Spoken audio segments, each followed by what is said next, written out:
This is Daily Blast Live. We're talking about what you're talking about. You all ready for this? This is a sham. No. Y'all, just stop. Get real. Welcome to DBL. It's Thursday, everybody. Good thing I just asked Al what day it was. Tory. Good morning, both of you. It's Thursday. Thank you so much, Al. Okay, you're welcome. Now I know. Thank you. I texted you at 3:30 this morning and let you know. So just in case. I apologize. I was looking forward to the weekend. How are you? We're glad you're here. And we're talking about some controversial topics here today. Kanye West, let's go there, guys, had a surprise fashion show in Paris this past weekend. You might have heard of it. And he opened it wearing this, a T-shirt that had a White Lives Matter text written on the back. On the front was a photo of Pope John Paul II. Kanye also sent models down the runway in the T-shirt with the controversial slogan. After the show, Kanye wrote on Instagram that everyone knows that Black Lives Matter was a scam. Now it's over. You're welcome. As I'm sure you can imagine, this caused a stir.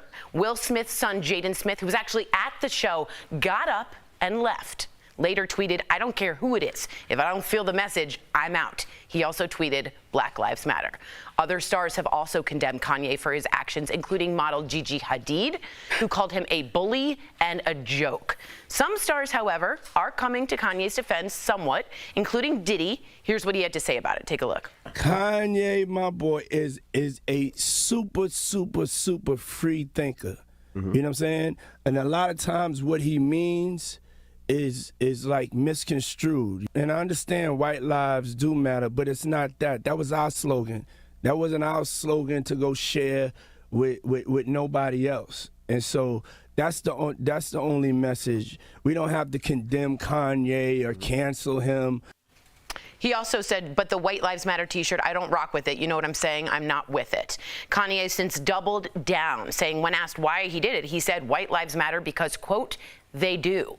So the question we're going to ask you, is it right to defend Kanye as some sort of, as Diddy said, free-thinking genius who pushes boundaries, or has he gone too far? And I want to make clear, White Lives Matter, we tracked it, if we can, back to two white supremacists and a Texas-based Aryan Renaissance neo-Nazi group. It's a response to Black Lives Matter, which is why people are so up in arms, I believe. Lindsay, take it away. There's a 23andMe for you.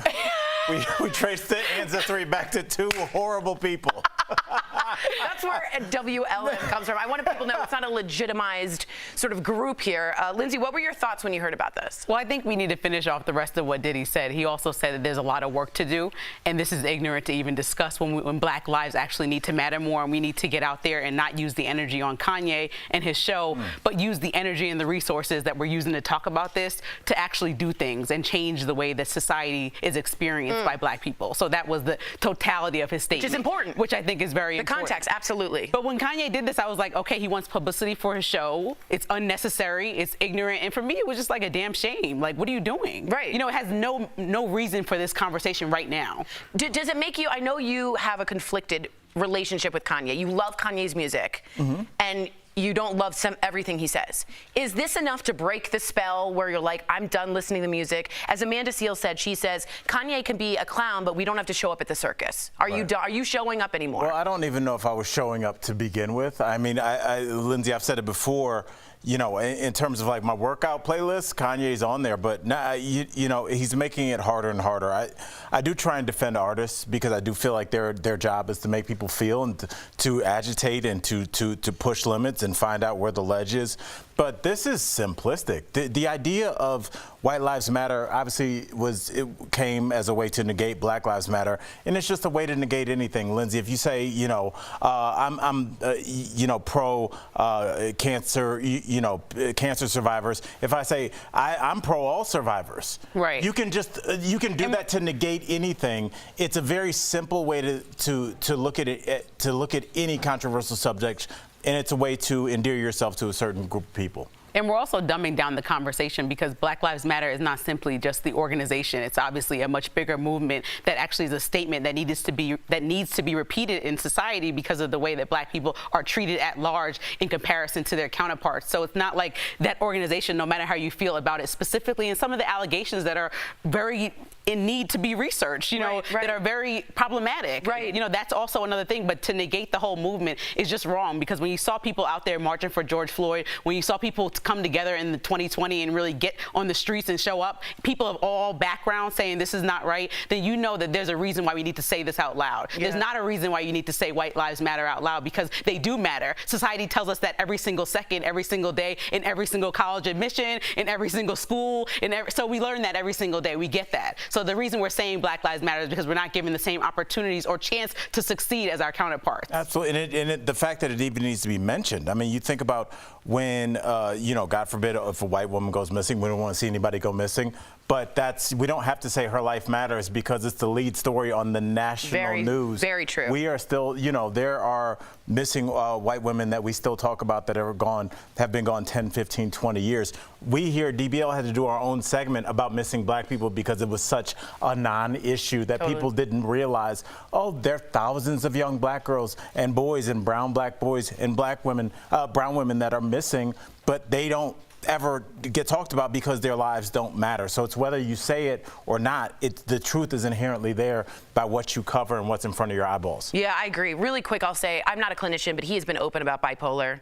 This to me read as sort of a manic episode to promote the show. It went way wrong. I think this is not a great move, and I know he's made other choices that are provocateur. This one, to me, will stick. But if it was manic, and I want to get you guys' opinion on this, wouldn't it be random?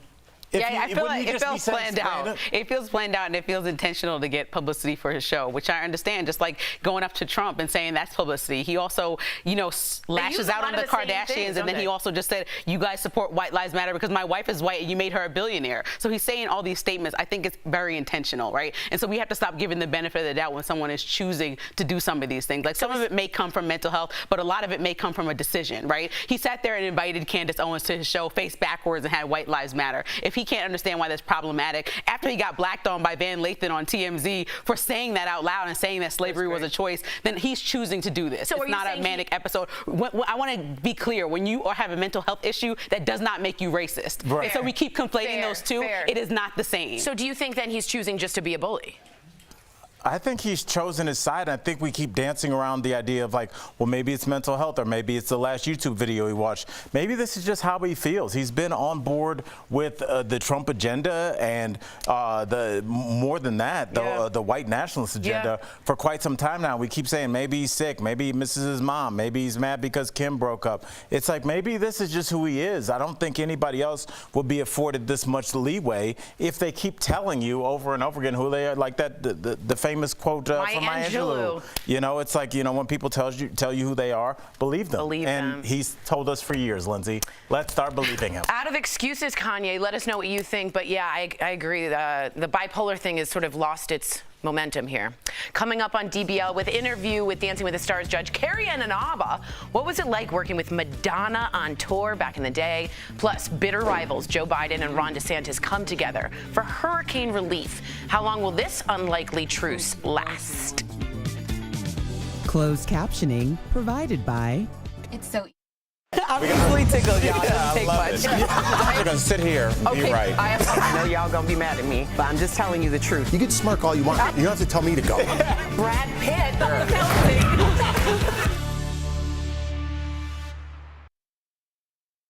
Yeah. Right. I was going to say my response to say is, he's bipolar and excuse it as he goes one way or the other, be manic. And Lindsay was excellent in saying, mental health doesn't make you racist. If you're a bigot, you're a bigot. Remember, that doesn't make you. Didn't Roseanne Barr try that?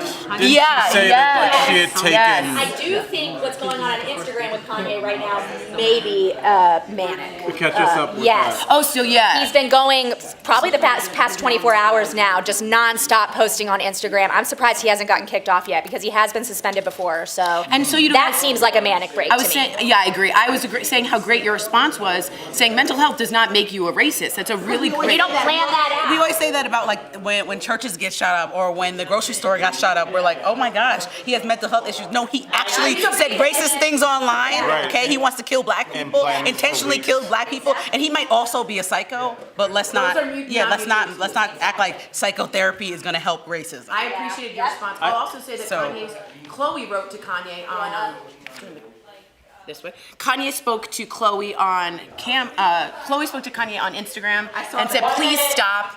You're doing this on Instagram. Please, Kimberly, stop. You know where your children are at all time." So yeah, it does seem to be going crazy. Yeah, can you be deplatformed on YouTube for wearing a White Lives Matter t-shirt? I don't know if they've condemned that as a hate symbol yet. I know a swastika is condemned.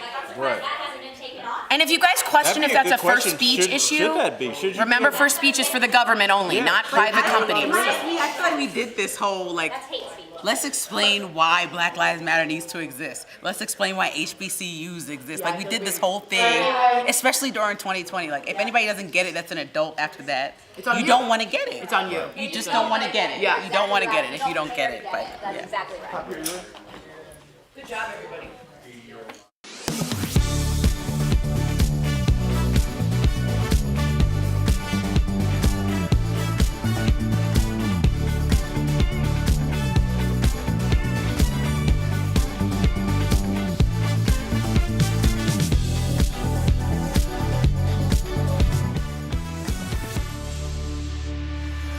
Welcome back. Political rivals came together yesterday. So President Joe Biden and Florida Governor Ron DeSantis, who are, I can't express you enough, polar opposite ends of the political spectrum, showed a united front yesterday as they toured the devastation in Florida from Hurricane Ian.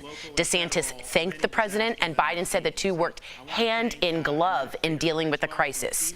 So I want to get your opinion. What do you think of these two political rivals coming together, promising to help with relief efforts, and will it last? Al, what do you think? I think it's great. It's unique. Lindsay, I've been asking for a long time, not only our viewership, but the people that vote for these people in and out.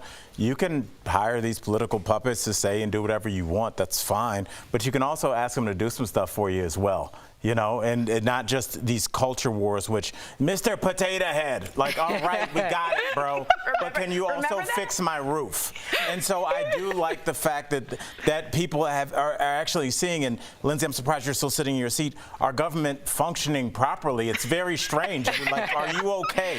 I'm okay, but let me say, Biden did promise that he was going to be the one to reach across the aisle, even when it gets tough. And so this is him making good on that. I also think when people are in crisis, like they are in Florida, and they're going to be for the next couple of months, even years, as they rebuild themselves, their houses. I mean, you guys saw floating houses, right? Yeah. So people are going to have a long time of rebuilding. I don't think it's the time to play small politics, right? The bigger thing is that we are all citizens of the United States. We all want to aspire towards the American dream. Some people had their American dream demolished right in front of their eyes. And so them coming together is important, especially right now. And, they could easily think about the midterms. He could work closely with local governors, and Biden didn't have to go down there for the photo op, but it's important because people want to think about who's going to take care of them whenever we decide who runs the Senate and who runs the House of Representatives. Yeah, it's stability. I want stability between the two parties. No matter if you hate each other, you're there for America. We need to see that, and that happens rarely, and I'm glad to see it. I hope, again, the pendulum is swinging. No, I hope it just stays right in the middle. Can the pendulum just marinate right here? You like it. All right, there's another thing I got to talk about that happened while the president was in Florida. He was caught on a hot mic, talking with the mayor of Fort Myers.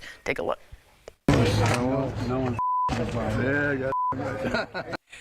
Okay, so what do you think of this? Is it okay for the president of the United States to use foul language nowadays? Remember, he's about to say this ain't nowadays. He said BFD, which we can't say on television. After we caught Osama bin Laden, he was next to Obama like, this is a BFD. You guys can do the math. This is a specialty for Biden. Did you like it? You know what? That's how we talk. We always have this thing where we have to be who we're going to be on air in politics and everything. Like, okay, a little bit of tie gets loosened up when you go home. Like, so when you see glimpses of that, I know it's not like presidential, but one day our president's going to come from TikTok. I'm sorry. They're going to have been on TikTok. And so this is the beginning of that. Biden's opening up the door for that. I think our first president is going to be a YouTuber, honestly. One or the other. That group is now, there was 10, they'll be 21 soon and ready to vote, 18 ready to vote. I think it's going to happen. But honestly, I found this is weird. Like dropping a small curse word when you're talking like customer service. Like, I don't know how you deal with this blank. Like, it really loosens them up. They're like, I know. The relationship is there. Yeah, appreciated that, Biden. Let's see if you did, or did you think it was unpresidential? Write us. We'll be right back. Are you ready?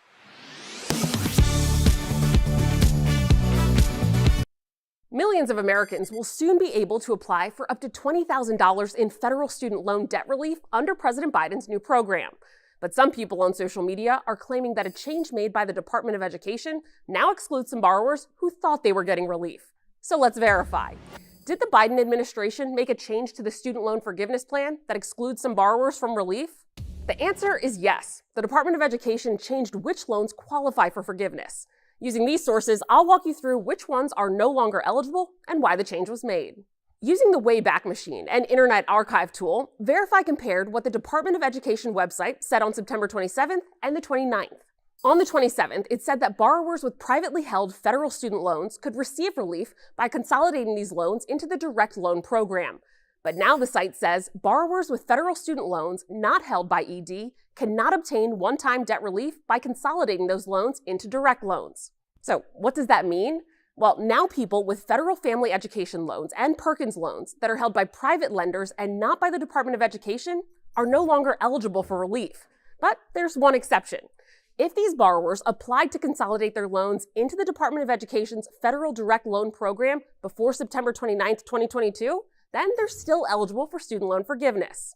The Department of Education says the changes were made to, quote, provide relief to as many eligible borrowers as quickly and easily as possible, and that it's still exploring legally available options to offer relief to Fell and Perkins borrowers. Jessica Thompson, vice president at the Institute for College Access and Success, believes the change in the eligibility reflects the department's concern about a legal challenge from private businesses who hold those loans. With your Verify, I'm Ariande Till.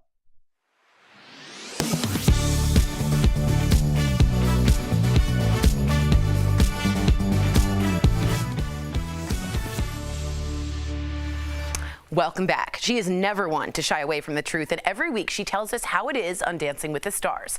Earlier, we spoke with Carrie-Ann Inaba. Take a look. Let's talk about your career before Dancing with the Stars, because we understand you toured with Madonna. So tell us why you say that was your dream job. Wow. First of all, right there, I'm wearing a wig because what happened was on that tour, Madonna was experimenting with androgyny and all of that. So I was very excited because she's always one of those people who pushes the boundaries.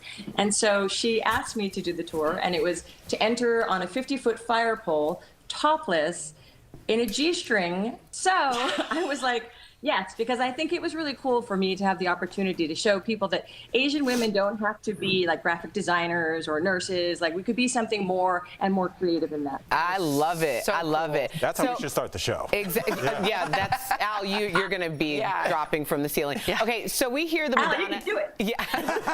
That Madonna had unique rules for her dancers. So what were they? If you were late, it was $100 per minute.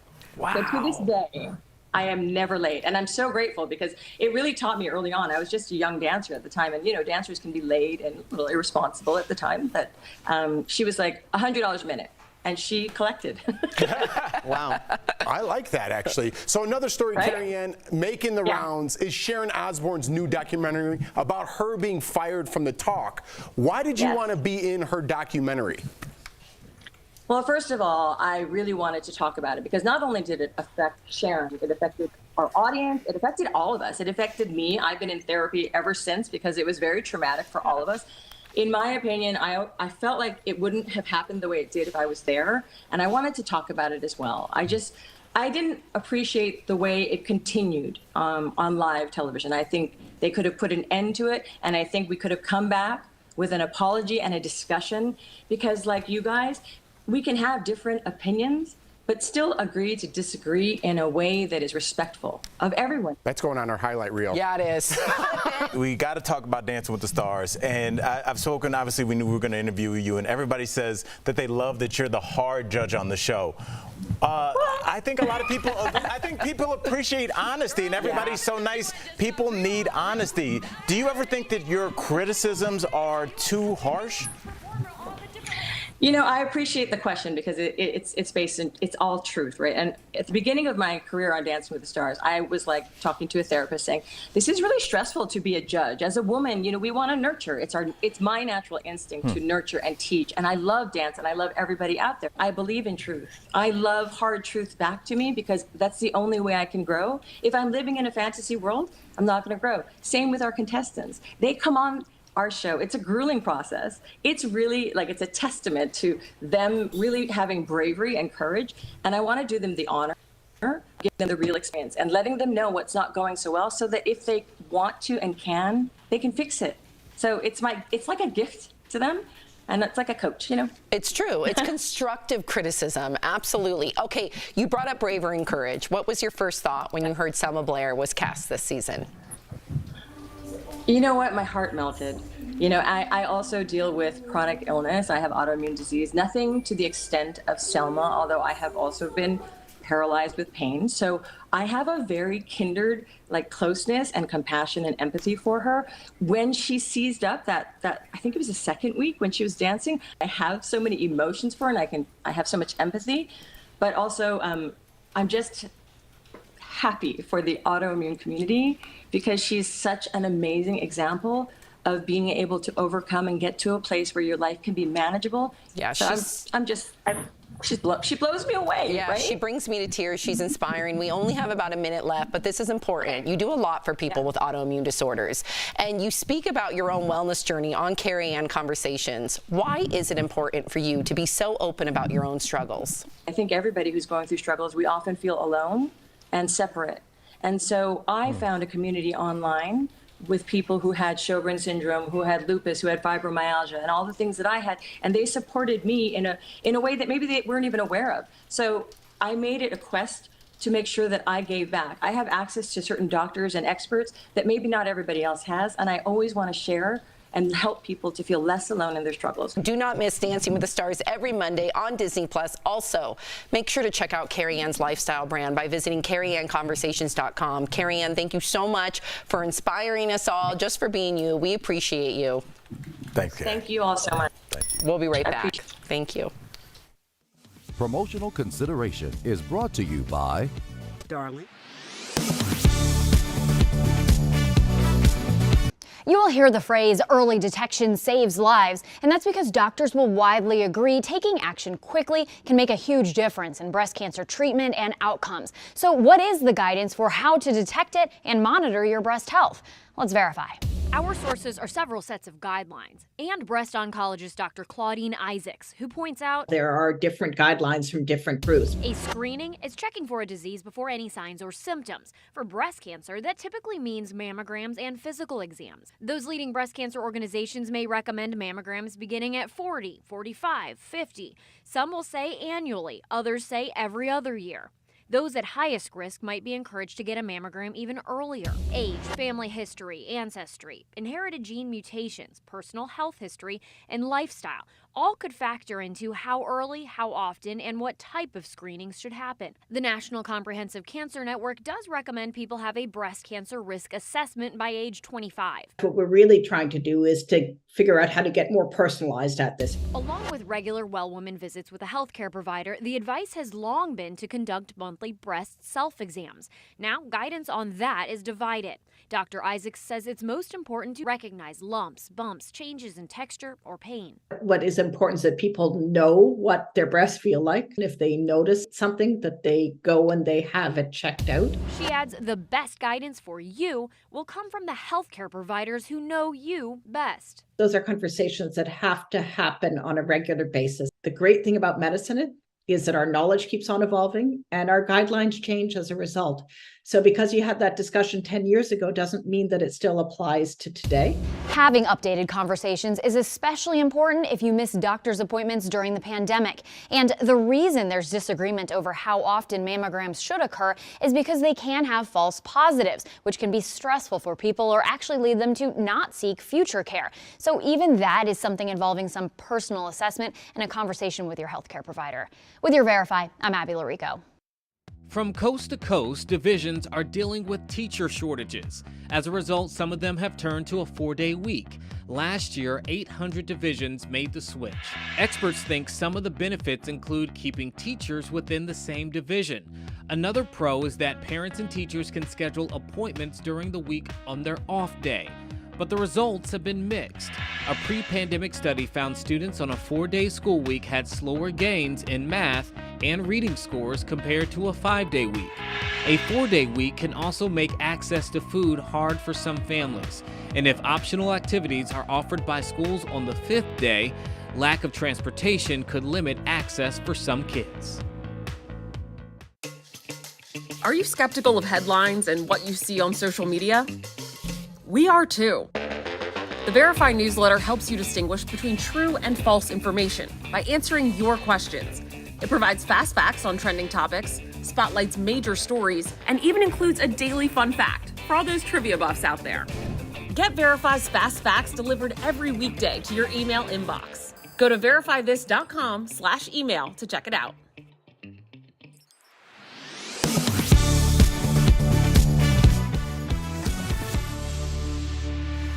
Woo, woo! Welcome back, Lindsay. It's Thursday, so that means it's time for what?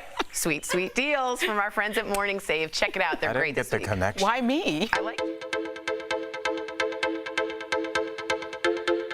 Steph, what do you have for us today? Hey Tori, hey DBL Nation, I am so excited to show you the deals today. Yes. And trust me, they are fabulous. You don't want to miss this. So first up, we've got the Lomi Succulent Wireless Charging Stand. What? So this deal includes one charging stand that's the perfect combination of style and effectiveness. Oh, I love it. So normally this is $60, Tori. Okay. But we've got it for just $19.99. Yes. So that's saving everyone 67%. Now, Tori, this is incredible. We've got the Westinghouse Portable Oral Water Flosser. Ooh, I've heard these. So this deal includes one water flosser with 4 nozzles. It's rechargeable and will give your mouth a really deep clean. Normally, it's $60. Ay, ay, ay. But we've got it for just $19.99. All right. Saving everyone 67%. Now, next up, this is Cuisinart Prep 7-Cup Food Processor. Nice. So the deal includes one food processor with accessories and a recipe book. So normally this machine is $235, but right now it's only $74.99. Yeah. So it's saving you guys up to 68%. And then last but certainly not least, today we've got a 2-pack of Beauty Bio, the ultimate hydrating hypervitamin cream. So this deal includes 2 2-ounce creams, which go much deeper than just skin deep. Oh, wow. So normally this is $140, but we've got it for just $29.99 for both creams. What? So it's saving our viewers 79%. Head on over to morningsave.com to snag these amazing deals at the lowest prices, or you can even scan that QR code you see on your screen. It's going to take you directly to these products on Morning Save's website. It's such an easy thing to do. Thank you so much, Steph. Yeah, I was. Okay, I just wanted to say, first of all, great deals, but how fun is it to say Karianaba? It's great. Isn't it? It's the best. I love it. Great name, great person. She really was wonderful to the show. We were happy to have her. Al and I got wrapped up in the deals. We were in a whole side conversation about that. Gotta go buy them. We'll see you tomorrow, guys. Be good to yourselves.